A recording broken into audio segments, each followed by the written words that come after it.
무더위가 다른 해보다 좀 빨리 찾아온 것 같습니다.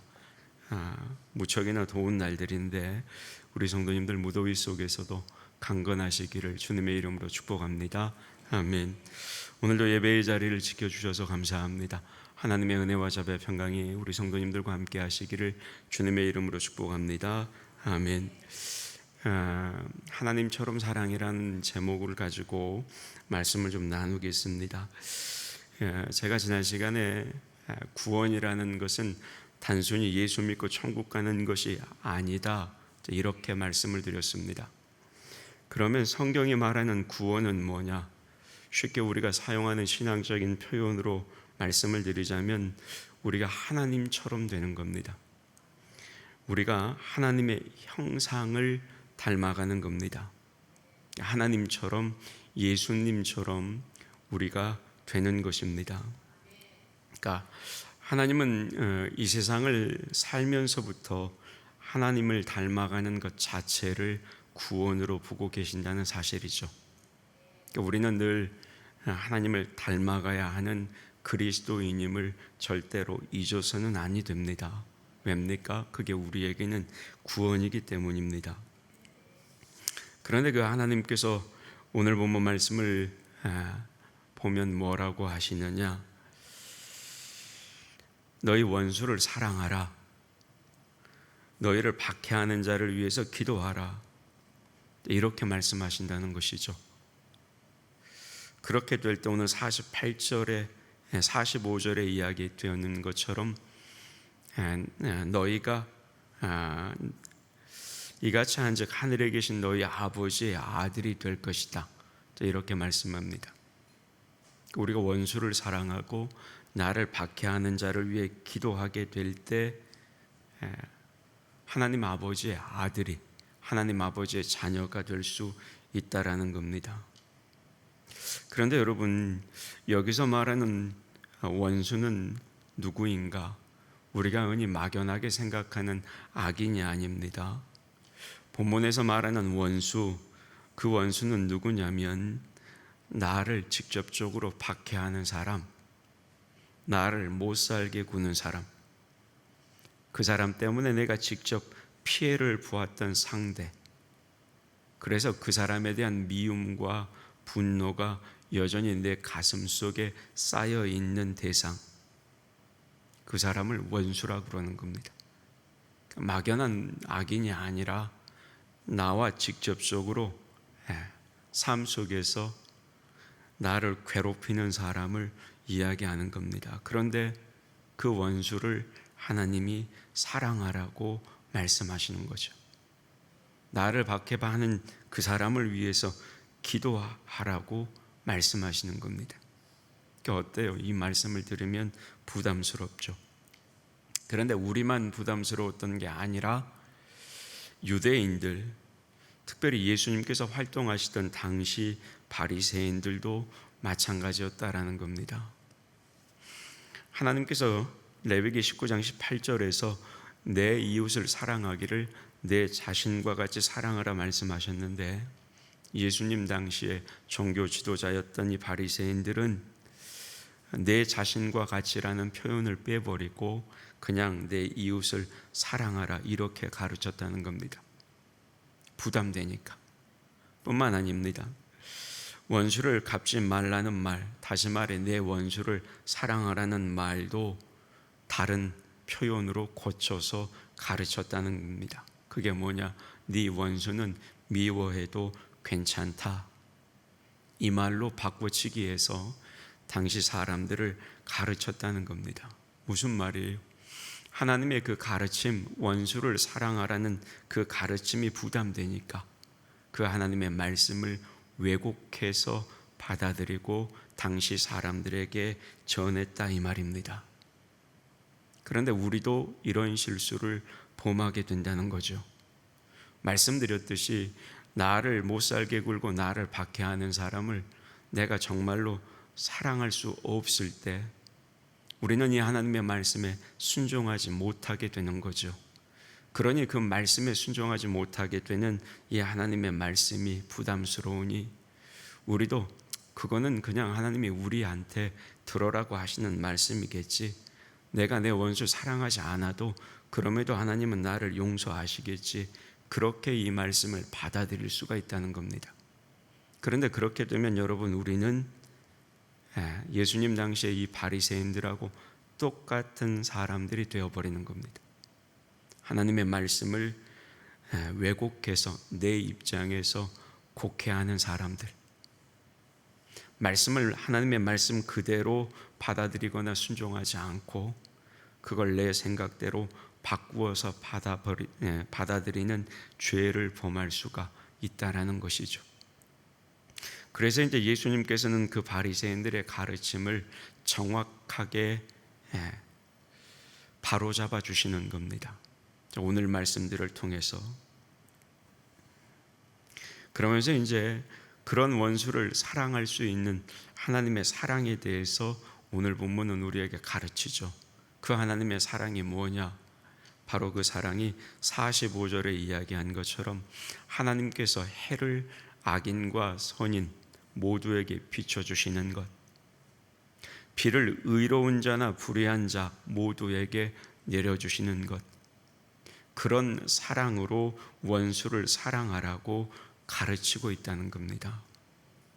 우리는 어때요? 선인들에게만 해가 비치고 악인들에게는 비도 내리지 않게 하는 것, 그걸 생각하지만 성경이 말하는 하나님의 사랑은 악인이나 선인이나 가르지 않고 모두에게 해를 비추고 모두에게 비를 내려주시는 그 하나님의 사랑을 이야기하고 있다라는 겁니다. 그러면서 46절 말씀에 어떤 말씀을 이어가시냐면, 너희가 너희를 사랑하는 자를 사랑하면 무슨 상이 있으리요? 세리도 이같이 한다. 이런 이야기를 하고 계신다라는 겁니다. 무슨 말이에요? 나를 사랑하는 사람을 내가 사랑하고 나를 좋아하는 사람을 내가 좋아하는 것, 그것은 죄인도 한다 이 말이에요. 예수 안 믿는 세상 사람들도 그런 사랑은 다 할 수 있다라는 겁니다. 그러니까 그런 사랑이 아니라 하나님이 보여주시는 사랑, 악인이나 의인이나 가르지 않고 모두에게 동일하게 해를 비추고 비를 내려주시는 것 같은 그 하나님의 사랑을 가지고 나에게 잘해주는 사람, 나를 사랑하는 사람에게만 내가 사랑을 베푸는 게 아니라 나를 박해하고 나를 미워하고 나에게 손해를 끼치는 그 원수 같은 사람에게도 동일하게 하나님의 그 사랑의 모습을 닮아 사랑하라는 것입니다. 그걸 이야기하고 있는 거죠.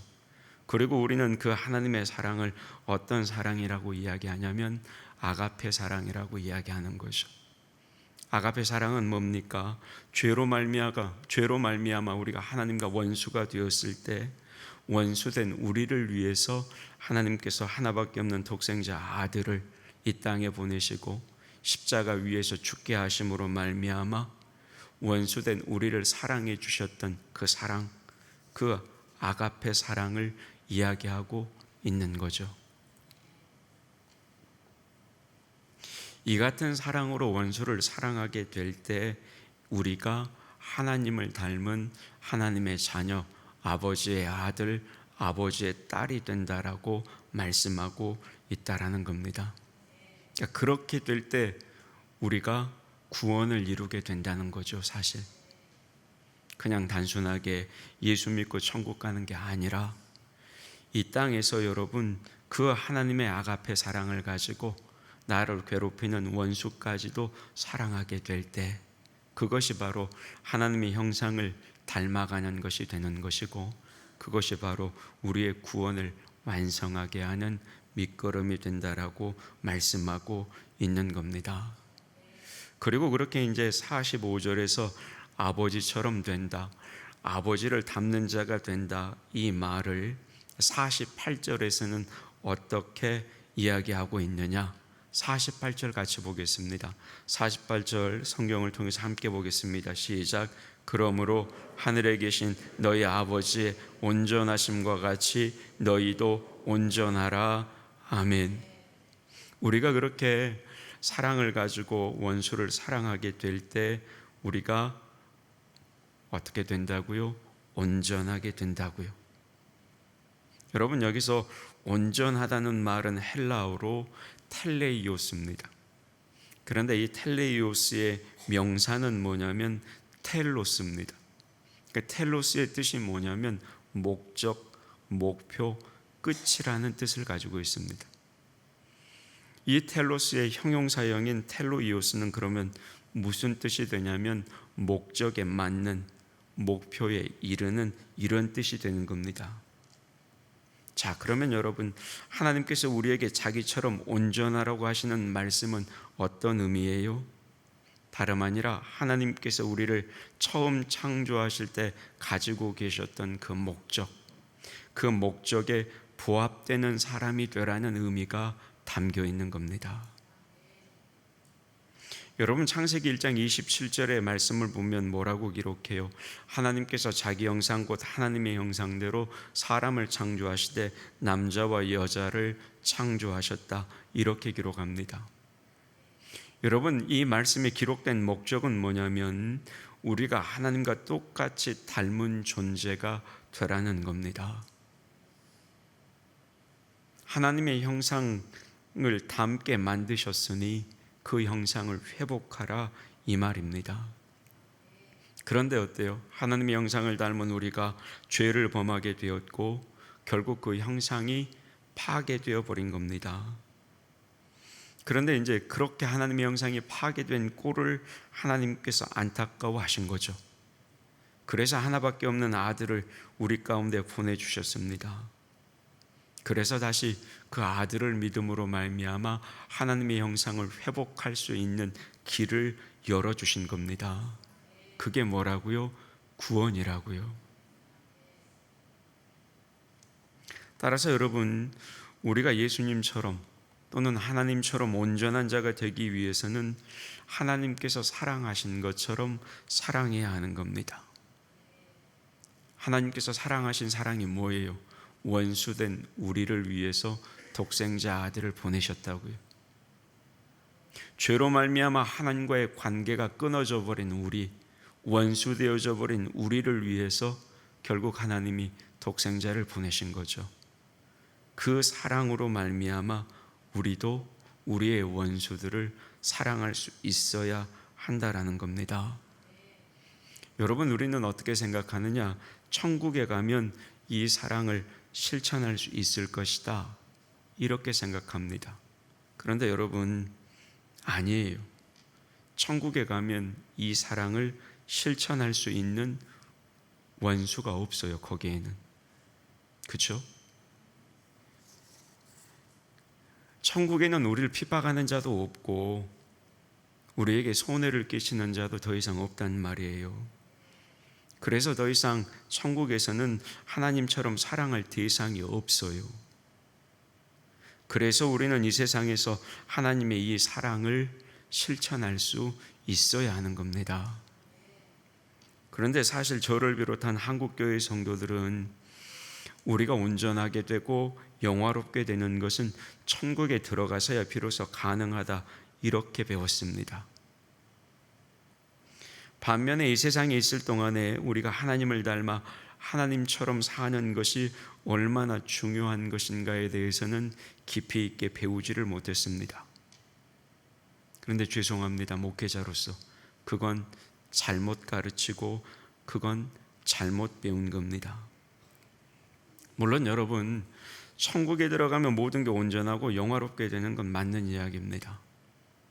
그러나 이 땅을 살면서 대충 살다가 천국에 가는 건 절대 아니라는 거죠. 이 땅에서 먼저 하나님을 닮아 하나님처럼 사랑하다 천국에를 가게 되는 겁니다. 이게 구원의 신비예요, 여러분. 그런데 이런 구원의 신비를 알지 못하니 사람은 죄 짓는 것이 전문이고 하나님은 용서가 전문이다, 이런 이상한 말이나 하게 되는 겁니다. 지금까지 대부분이 이런 신앙생활을 해왔고 그러다 보니 그 결과 오늘날 한국교회는 이 세상에서 하나님을 닮아가는 거룩한 존재라는 그 사실을 잊어버리고 믿지 않는 세상 사람들과 그렇게 구별되지 않는 삶을 살아가고 있다는 거죠. 그런데 여러분, 그건 잘못입니다.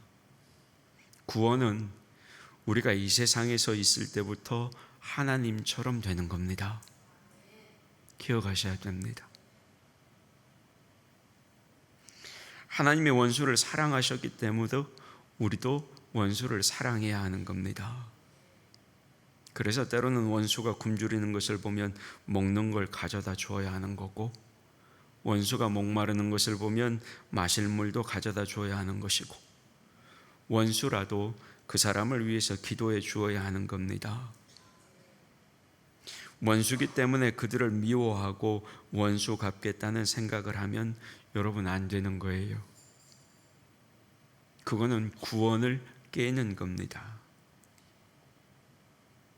그런데 어때요, 여러분? 그런 마음을 갖기도 어렵지만 그런 마음을 갖는다고 해서 그 마음을 가지고 행동하기는 더 어려운 겁니다.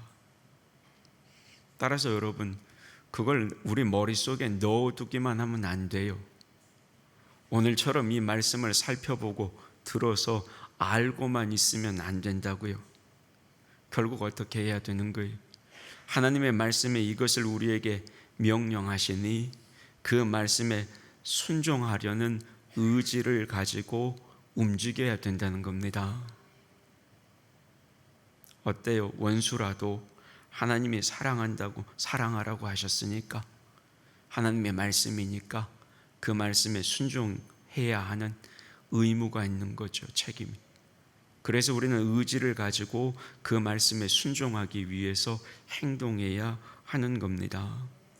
사실 여러분 생각해 보세요. 솔직히 원수를 자연스럽게 사랑할 사람이 누가 있습니까? 아무도 못해요. 아무도 못해요. 그런 사랑을 기대하는 것 자체가 어리석은 일입니다. 따라서 그렇게는 하나님의 말씀에 순종할 수가 없는 거죠. 그래서 결국 하나님께서 하나님처럼 사랑하라고 하셨으니 나도 실천해야지. 내가 하나님의 아들이라면, 하나님의 백성이라면 적어도 하나님이 하시는 것을 흉내라도 좀 내봐야 되지 않을까? 이 마음을 가지고, 이 의지를 가지고 순종하려고 할 때 그나마 흉내라도 낼 수가 있는 겁니다. 그래야 여러분, 원수를 사랑할 수 있어요. 그러지 않으면 아무것도 못해요. 순종할 수도 없고 사랑할 수도 없는 겁니다. 그런데 여러분, 이런 하나님의 사람을 삶에서 모범으로 보여주신 위대한 믿음의 선배가 우리나라에 한 명이 있습니다. 저는 어려서부터 이분에 대한 이야기를 저희 부모님들한테 얼마나 많이 듣고 살았는지 몰라요. 제 고향이 순천이라서 어려서부터 이분에 대한 이야기를 정말로 많이 듣고 살았습니다. 저만이 그런 게 아니에요. 이분이 여수 애양원교회에서 목회를 하셨기 때문에 그 일대 여수, 여천, 순천, 광양, 벌교, 보송, 소위 전라남도 동부 육군에 사는 모든 그리스도인들은 이분의 이야기를 전설처럼 듣고 살았습니다. 저도 마찬가지. 어렸을 때 아직도 기억나는 건 뭐냐? 그분의 이야기가 영화로 나와가지고 TV에서 방영이 될 때 저분이 우리 가까운 곳에서 목회하시던 목사님이구나. 그게 정말로 신기했어요. 그분이 누구예요? 예, 맞아요. 손양원 목사님입니다. 아시겠지만 손 목사님은 1902년에 경상남도 함안에서 출생합니다. 이분은 평양신학교를 졸업을 하고 37에 전라도 여수에 있는 나병 환자들의 교회인 여수 애양원교회를 담임을 합니다. 손 목사님이 이제 여기서 1년 남짓 사역하고 있을 때 갑자기 일제가 신사참배를 강요합니다. 목사님은 목회자의 양심상 우상 앞에 고개를 숙일 수 없어서 신사참배에 거부를 하게 되고 결국은 옥고를 치르고 해방되는 해 1945년 풀려나게 됩니다. 그리고 다시 여수 애양원교회로 돌아와서 목회를 하시다 불과 3년이 안 돼서 그 지역에 무슨 사건이 벌어지느냐, 여순 사건, 여수 순천 11구 사건이 그때 일어나게 됩니다. 그리고 그 사건으로 인해서 당시 그 지역 중고등학생들과 청년들이 공산당원으로 돌변하게 됩니다.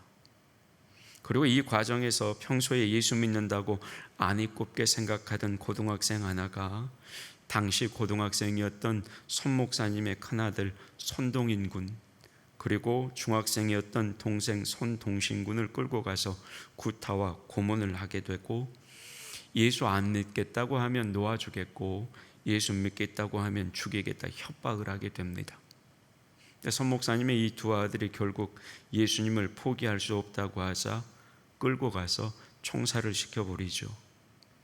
손 목사님의 두 아들이 이렇게 순교를 하게 됩니다. 그리고 이제 당시 애양원교회 성도들과 교회 마당에서 두 아들의 장례 예배를 드리던 손 목사님은 우리가 한 번쯤 들어본 그 유명한 10가지 감사를 하나님께 드리게 됩니다. 들어보신 지 오래됐을 것 같아서 제가 한번 말씀드려 보겠습니다. 첫째, 나 같은 죄인의 혈통에서 순교의 자식들이 나오게 했으니 감사합니다.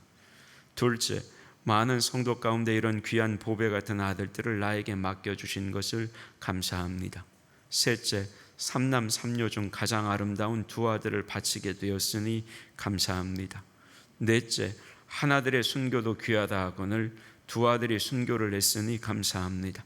다섯째, 예수 믿다가 병들어 죽는 것도 복이라 하거늘 하물며 전도하다가 순교당했으니 얼마나 감사합니까? 여섯째, 미국 유학 가려고 준비하던 큰아들 미국보다 더 좋은 천국 갔으니 감사합니다.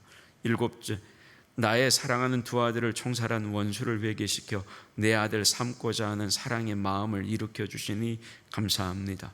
여덟째, 두 아들이 순교함으로 무수한 천국의 아들들이 생겨날 것을 생각하니 감사합니다. 아홉째, 역경 중에 이상 8가지 진리와 하나님의 사랑을 찾는 기쁜 마음과 여유 있는 믿음을 주시니 감사합니다. 10번째, 나에게 분수에 넘치는 이런 과분한 큰 복을 내려주신 것은 부모님이 새벽마다 부르짖던 수십 년간의 눈물로 된 기도의 결실이요, 나의 사랑하는 나원자 형제자매들이 기도해준 그 성의의 열매로 알고 여러분 모두에게 감사합니다. 이게 이제 손 목사님이 두 아들을 잃은 장례식에서 하나님께 드렸던 감사의 내용입니다. 놀라운 건 뭐냐면 이미 이 장례식 때 손 목사님은 자기 두 아들을 죽인 원래 본명이 안재선이에요. 나중에 이제 양자로 삼으면서 이름을 손재선으로 성을 바꾸게 됩니다. 그런데 이분을 용서하고 자신의 양아들로 삼겠다는 마음을 가졌다는 거죠. 장례를 마친 손 목사님은 딸 손동희 권사죠.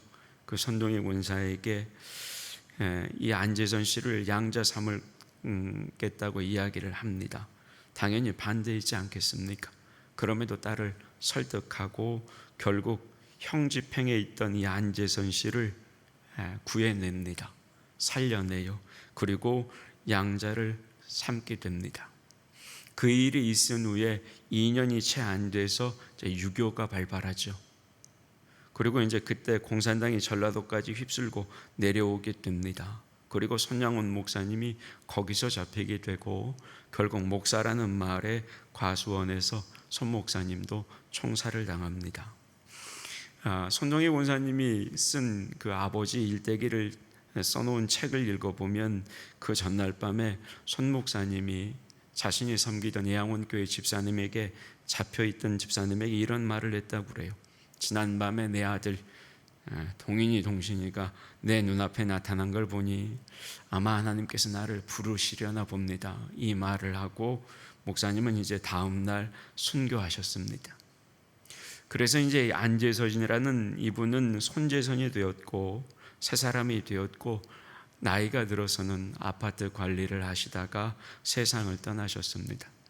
근데 이제 이 손재선이라는 손 목사님의 양아들이 죽기 전에 딸 손동희 권사한테 이렇게 이야기했다고 그래요. 동희야, 나는 곧 하나님 나라로 간다. 내가 죽어서 천당에 가면 내 두 오빠에게 무릎 꿇고 사죄하련다.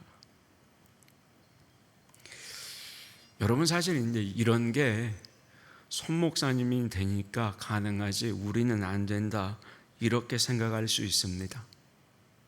그런데 그렇지 않아요. 하나님의 말씀은 우리에게 뭘 가르치냐면, 만약에 우리가 그런 생각을 가진다면 그건 목사님이니까 가능하지 우리는 불가능해요, 이렇게 생각한다면 그건 성령께서 우리에게 하시는 말씀이 아니라는 겁니다. 그건 이상일 뿐 현실에서는 그렇게 할 수가 없습니다, 이렇게 말하는 것은 여러분, 그거는 성령의 음성이 아니라는 거예요. 하나님의 말씀은 손 목사님이기 때문에 그 일을 할 수 있다는 말이 아니에요. 손 목사님이 했던 그 원수 사랑을 우리도 할 수 있어야 한다는 것, 그것을 여러분 가르치고 있다는 거죠.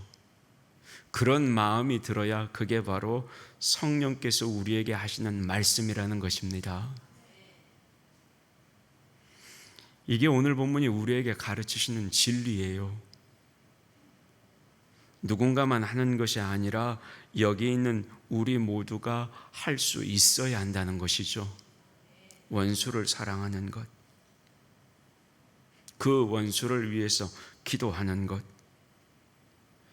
그 원수를 위해서 내가 먹이고 그 목을 축여줄 수 있어야 한다는 것, 그 이야기를 하나님께서는 주님의 이 산상설교를 통해서 여러분 우리에게 말씀하고 있다라는 거죠. 그리고 하나님은 우리가 그렇게 하나님을 닮은 거룩한 자녀가 되게 하기 위해서 모든 기본적인 작업은 이미 다 끝내주셨다라는 겁니다. 예수님을 믿자마자 거듭나게 하셨고, 거듭난다는 것은 하나님을 닮을 수 있는 생명의 씨를 우리 안에 주셨다라는 것을 의미하는 겁니다. 그러니까 그 씨가 우리가 하나님을 믿는 동안에 어때요? 우리 안에서 자라고 있는 겁니다. 그래서 신앙생활이 깊어지고 깊어지면 어때요? 그 씨앗이 잎이 나고 꽃이 피고 열매를 맺게 되는 겁니다. 그러니까 죽은 씨앗이 아니라 생명의 씨앗이기 때문에 내 속에서 그 씨앗이 자라고 있는 겁니다. 따라서 그 씨앗이 자라고 자라면 어때요? 우리는 하나님을 닮아가게 되는 겁니다. 뿐만 아니죠, 하나님께서는 우리가 자신을 닮은 자가 되도록 하기 위해서 우리에게 뭘 주셨어요? 성령을 주셨습니다. 그래서 그 성령을 통해서 예수 그리스도와 함께 십자가의 옛사람을 못 박게 하시고 우리 안에 내 자신이 아니라 예수 그리스도가 살게 하셨습니다. 내 안에 내가 살고 있으면 하나님의 자녀처럼 되기가 어렵지만, 내 안에 사시는 분이 내가 아니라 예수님이시기 때문에 나도 그 예수님을 닮아갈 수 있는 겁니다. 예수님처럼 될 수 있다는 거예요. 그래서 성경은 우리에게 뭐라고 그래요? 하나님을 닮을 수 있다라고, 원수를 사랑할 수 있다라고 말씀하고 있는 겁니다. 여러분, 그래서 이 말씀을 막연하게 생각하시면 안 돼요. 나는 할 수 없어, 이렇게 생각하시면 안 되는 겁니다. 구원을 이루기 위해서 반드시 해야 하는 것, 그것이 바로 원수를 사랑하는 거예요. 그래서 여러분 기억하셔야 됩니다. 우리가 할 수 있기 때문에 하나님이 이 말씀을 우리에게 주시는 거죠. 할 수 없는 일이라면 말씀하지도 않으시는 거예요. 이미 우리 안에 할 수 있는 능력, 아울러 말씀, 그리고 성령을 허락해 주셨기 때문에 여러분, 우리도 원수를 사랑할 수 있는, 온전하게 될 수 있는, 하나님의 형상을 닮아가는 하나님의 자녀가 될 수 있는 겁니다. 이제 말씀을 마무리하겠습니다. 여러분, 상대가 나를 사랑해 주기 때문에 나도 상대를 사랑하는 거라면 그건 누구나 할 수 있는 겁니다. 내 자식이기 때문에, 내 부모이기 때문에, 내 형제이기 때문에 사랑하는 것, 여러분, 그건 누구나 다 하는 거예요. 그런데 우리 모두가 예수를 믿는다고 하면서도 그런 본능적인 사랑, 그런 끼리끼리의 사랑이라는 한계를 뛰어넘지를 못하고 계속해서 그런 수준에만 머무른다면, 그때마다 여러분, 우리는 늘 하나님의 이 말씀 앞에서 이런 질문을 내 스스로에게 던져볼 필요가 있습니다. 내가 하나님의 자녀라고 하는 증거가 어디에서 나타날까? 도대체 예수 안 믿는 사람과 우리가 다른 점이 뭘까? 세리도 도둑도 하나님을 모르는 이방인도 다 한다는 사랑을 하면서 그 이상 발전을 하지 못한다면 내 자신이 하나님의 아들이라는 것을 도대체 무엇로 증명할 것인가? 여러분, 우리는 이 질문을 우리 스스로에게 던져볼 수 있어야 한다는 겁니다. 여러분, 기억하세요. 우리가 성경 찬송 들고 다닌다고 하나님의 자녀가 아니에요. 그걸로는 여러분, 우리가 하나님의 자녀라고 증명할 수 없습니다. 나는 하나님의 아들이기 때문에, 나는 하나님의 딸이고, 나는 하나님의 자녀이기 때문에 하나님처럼 사랑해야 하고 예수님을 닮아가야 한다. 여러분, 이 마음을 가지고 날마다 은혜의 보좌 앞에 나아가 하나님처럼 사랑할 수 있도록 은혜 주시라고 기도하며 하나님의 은혜를 구할 때, 그리고 그 기도에 응답하시는 하나님께서 은혜 주셔서 내 삶 속에서 원수가 생기더라도 더 이상 그 사람을 미워하지 않고 사랑할 수 있을 때, 여러분, 그때 비로소 우리가 하나님의 자녀임을, 우리가 그리스도인임을, 아울러 우리가 온전한 구원을 이루어가는 믿음의 사람임을 증명할 수 있게 되는 겁니다. 요걸 잊으면 안 되는 거예요.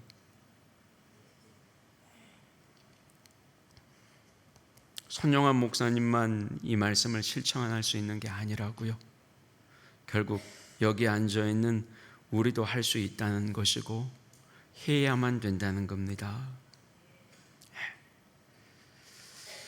그럴 때 우리가 그리스도인이라고 이야기를 듣게 되는 거죠. 저 사람 진짜 예수쟁이더라. 저 사람 진짜 교회 다니는 사람 맞더라. 저 사람 진짜 그런 하나님의 백성이 맞더라. 이런 소리를 듣게 된다는 겁니다. 여러분, 기억하세요. 하나님은 우리를 소유하는 것만으로 만족하지 않으십니다. 여러분, 하나님은 우리를 변화시키시기를 원하시는 겁니다. 기억하셔야 돼요. 우리를 창조하신 하나님은 오늘도 우리가 그리스도의 형상을 닮아가도록 우리를 빚고 또 빚고 계신다는 사실, 우리가 그것을 기억할 때 여러분, 우리는 또 누군가를 사랑할 수 있는, 그 대상이 원수일 때도 그 사람을 사랑할 수 있는 용기와 힘을 얻게 된다는 겁니다. 이제 말씀을 마무리하면서 여러분에게 권면합니다. 혹여라도 누군가에게 여전히 원한이나 좋지 않은 감정들이 쌓여 있으면 성령께서 그 모든 것들을 녹여주시기를 주님의 이름으로 축복합니다. 그게 맞는 겁니다. 그래서 성령께서 우리 마음에 이 원수도 사랑할 수 있는 하나님의 사랑을 부어주셔야, 그 하나님의 마음을 우리 가운데 심어주셔야 나중에 원수를 보아도 원수처럼 보이지 않고 그 사람이 하나님 닮은 사람으로 보이게 되는 겁니다. 여러분, 기억하시고 이 말씀 따라서 살아가시는 그리스도인들이 다 되시기를 주님의 이름으로 축복합니다. 아멘. 하나님, 우리는 늘 부담스러운 하나님의 말씀 앞에서 나는 할 수 없다라고 이야기합니다. 그러나 하나님은 우리가 할 수 있기 때문에 이 말씀을 허락해 주시는 겁니다.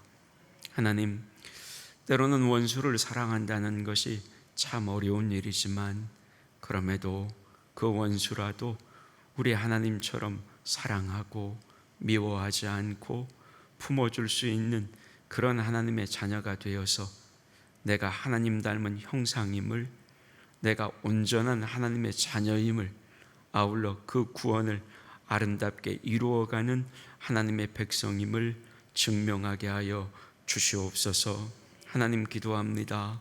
혹여 지금 이 자리에 있는 우리의 마음속에 누군가를 향한 원한이나 좋지 않은 감정들이 쌓여 있다면 성령 하나님, 그 모든 것을 녹여 주시옵소서. 그래서 모두가 다 사랑할 수 있는 믿음의 형제자매, 우리 나주교회 모든 성도들이 되게 하여 주옵소서. 감사드리고 예수님의 이름으로 기도하옵나이다. 아멘.